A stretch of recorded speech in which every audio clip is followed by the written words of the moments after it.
So many men nowadays are chasing goals before they're actually ascertainable. Think about the man who wants to be a millionaire, but he doesn't even have the habits to make $1,000.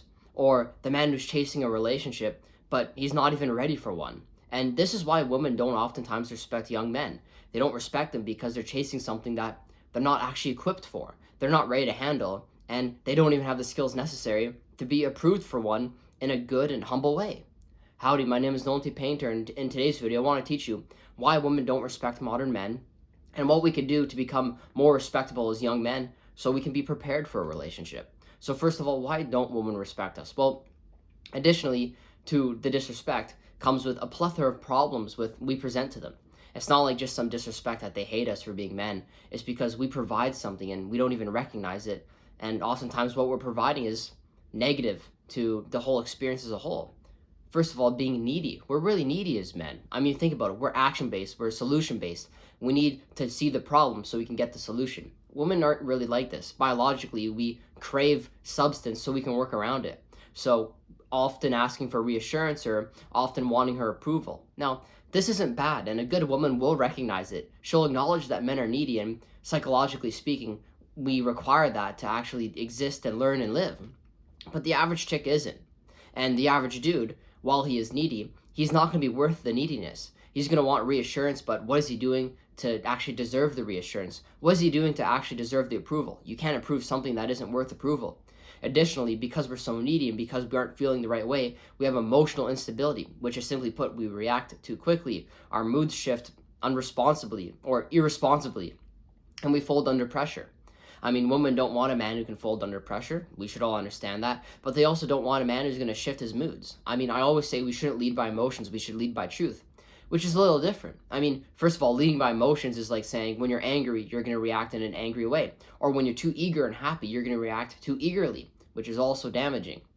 Whereas truth is different. I mean, truth is doing the best possible thing you can because you know it's the best. It's the truth. And it's not logic because logic isn't, actually stable in the first place. If two people can argue and both of them are considered to be logical, then logical isn't going to get you anywhere.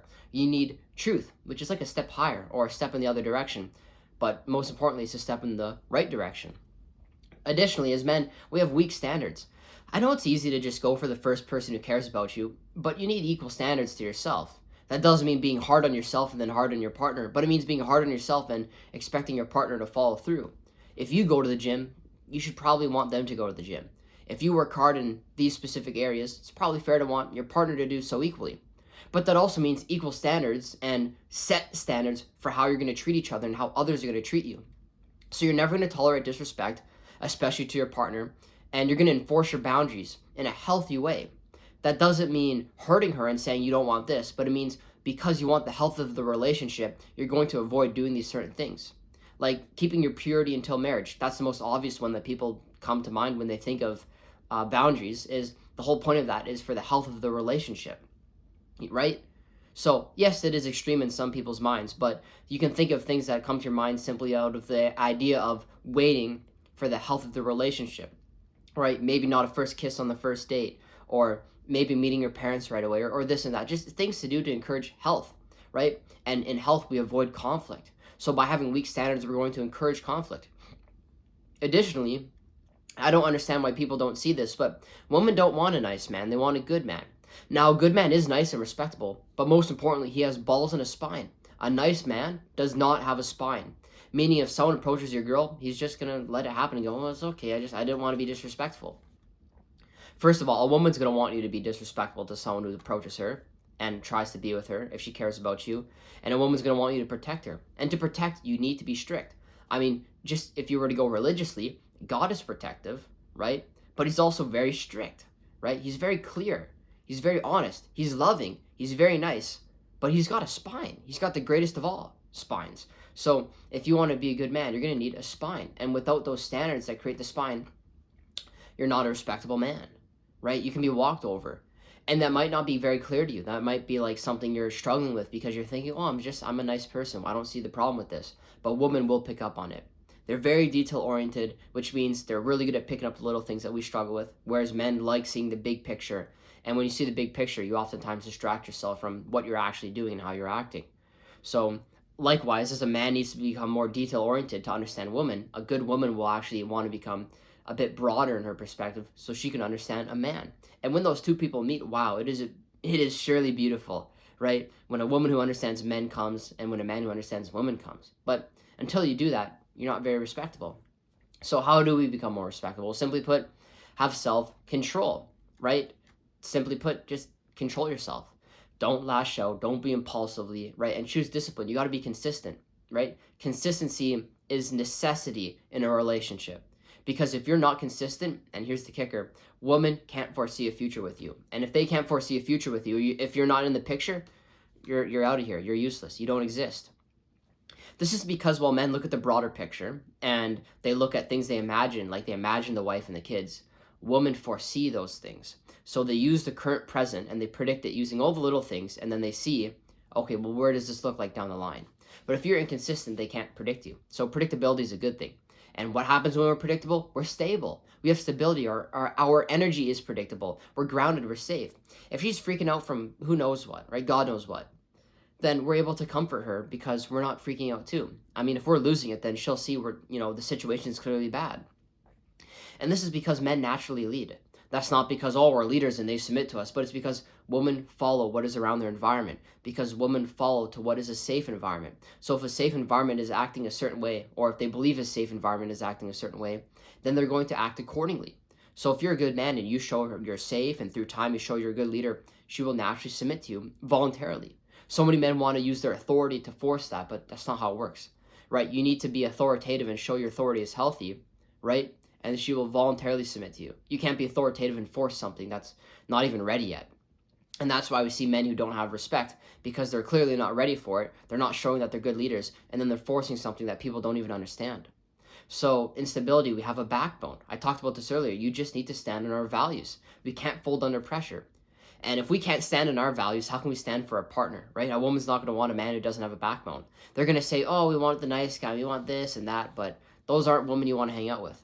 If you have a backbone and if you have a spine, you stand up for what you believe in, religiously, politically, it can be anything. Even just the little nuances like opening a car door for a lady, right? Or little cute stuff, or just pushing yourself out there to be the better man. You got to stand up for those things. Otherwise, no one else will, and you won't be the man you want to be. You won't be the good man. And the thing is if you do stand up for those things, you're going to realize 99% of the dating pool isn't for you.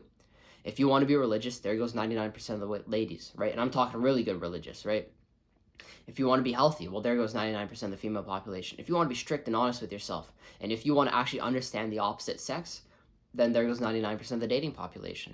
So you need to understand, when you want to be a good man, good women are far and few in between. Not because women are inherently bad, but because as your expectations change, so will your results and so will your rewards. But rewards are more valuable because they're less frequent, right?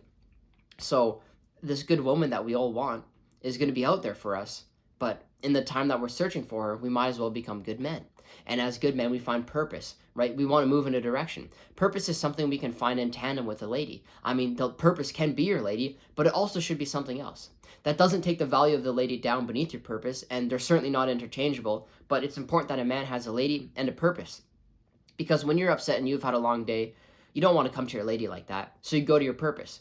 Maybe that's working on a car. Maybe that's building a house in the forest. Maybe that's just being better. Maybe that's going to the gym. Purpose can be anything. It can be big, small, and it can shift. So it's important that you have a little bit of purpose. And where men, they kind of appreciate a woman who just wants to focus on him, right? Women will appreciate a man who has a purpose because it shows he exists without her. And you're probably thinking as a dude, that makes no sense. Why would me as a man want to exist beyond my partner? I only care about her. But women, on the other hand, are selfish. Not because they're bad, but inherently because they want to focus on themselves. I mean, women wouldn't want a man who just is bad, right? So obviously they want a man who's good. That comes from a selfish desire. You want your kids to be healthy. You want your kids to have a good father. You want a good husband. So it makes sense and it's fair. It's valid, right? But because it comes from the selfish perspective, when you don't have a purpose, when you don't exist at your peak without her, then she feels like she's necessary to fulfill that peak. Now, a good woman is going to work around this and she'll acknowledge it. But the average chick will have no idea that this whole argument exists. She'll have no idea that this is what's working behind the scenes in their emotions and their hormones, and likewise yours too as a man. So when you don't have a purpose, you show to them that you can't exist without them. which is needy, which is a problem. But it also shows you aren't good, right? If you're not initially good, they're not going to want to go to you. So purpose is necessary.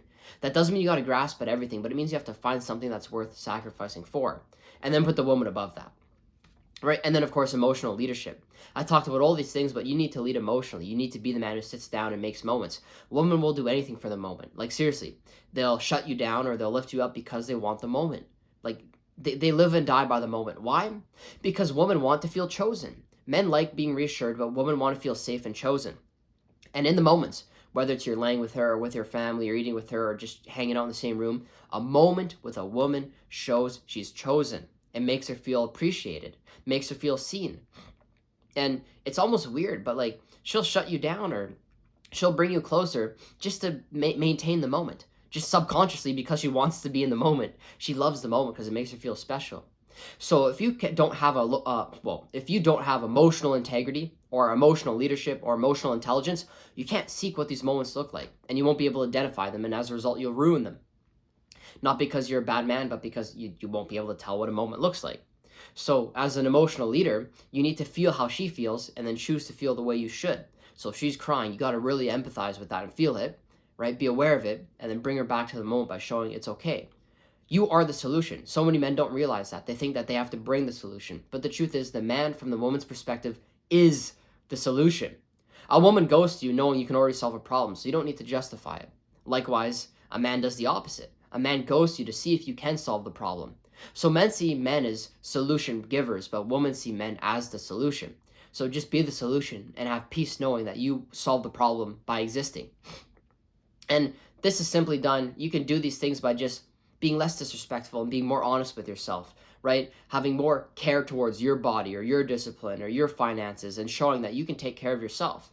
Women want to take care of you. They want to support you, but they don't want that to be the status quo, right? The same way a man wants to serve his partner and to die for his partner, but the expectation can't be all the time that, oh, you have to die for your partner. It has to be something you want. A woman wants to support you. She wants to care for you, but that can't be something that's already needed, right? Because otherwise it doesn't feel like you're doing something because you care about it. It feels like you have to do it like a job. You want to go to work. You don't have to go to work and then you dread it. You know what I'm saying? It's hard to explain. It's hard to wrap your head around. But once you can fully appreciate it, you'll be a better man. And simply put, just make a formula that you can show respect from. You need a bit of clarity in your direction. You need consistency with your effort. You need to show, what you're intending to doing. Your intentions. Those are a big deal. Be clear with your intentions and have control under your emotion. And through all this, you shift your identity. I love to talk about identity shifts, but just like your priorities, your identity shifts. If you do this, then you are that. If you go to the gym, you're a bodybuilder. If you swim, you're a swimmer. So if you're a kind man, you're a kind man. So don't be the nice guy. Don't be the guy who can get walked over. Don't be a jerk. Be the good man. Be a godly man, right? And shift your own thoughts. Don't be a man who says, I hope she approves of me, saying, I approve of myself, and I'm a man who's worthy of this approval. Or rather than, I don't want to lose her, saying, I'm not going to lose myself. Granted, it's a balance here, more so than anything else, because your identity is based off of what you want. So if you really want her, then your identity is going to shift. But you have to be really aware of that and reach that third tier of awareness where you can appreciate whatever's going on and be fully in tune with your surroundings. That's hard for men. We don't like to reflect. Women love that stuff, but we really need to understand it. And the more we understand that stuff, the better men will be. My name is Nolan T. Painter. If you've learned anything from this video, then feel free to share it. If you don't understand some things, then watch it again. I'd appreciate a subscription or a like, and if that's not enough for you, well then feel free to check out my calls. I've just set up a simple call system where you can pay and we can call up for a little bit. And the point of that is just because I spend a lot of time in my day working on some things, so my time is valuable. But the point is to share some of my valuable time with you. So if you think you can need an additional opinion on relationships or religion or discipline, then I'm all ears, man. I just want to help you out. And though my delivery might not be perfect, I can guarantee you that where I'm coming from is from a good place, and I truly just want to help. I love you, but God loves you more, and I will be seeing you tomorrow.